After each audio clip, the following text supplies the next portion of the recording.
So Whataburger came out with a Dr Pepper milkshake, and it's all the rage. So we went to go get one today, and our Whataburgers don't have them here yet, so surely I can create my own. I just feel like it's kind of like a Coke float or a root beer float, but with Dr Pepper. So I'm just gonna go in with vanilla ice cream and Dr Pepper and hope for the best. My backup plan is to try to reduce the Dr Pepper back into a syrup.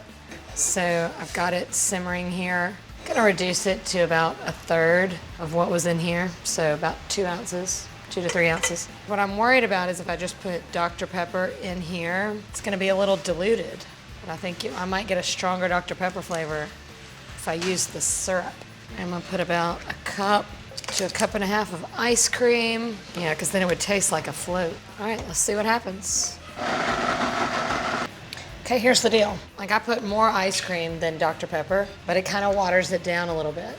I mean, I'm not mad at it, but it's not enough Dr Pepper flavor. But if I add more Dr Pepper, it's really gonna be just creamy Dr Pepper. This isn't gonna work. This is great for a float, but to make the milkshake, I think we have to use the syrup. Okay, we've got 1.5 ounces. We have reduced this little can by 6 ounces, adding it to a cup and a half or so of ice cream. Oh yeah. Darker color.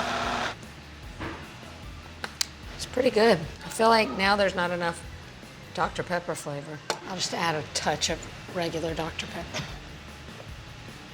Now, what's not to love? For my next batch, I would use a little more Dr Pepper and reduce it to about the same amount, but it's pretty good. So I'm gonna write up this recipe and post it down below.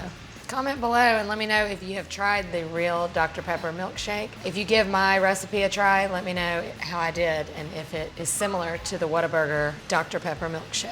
It's just what the doctor ordered.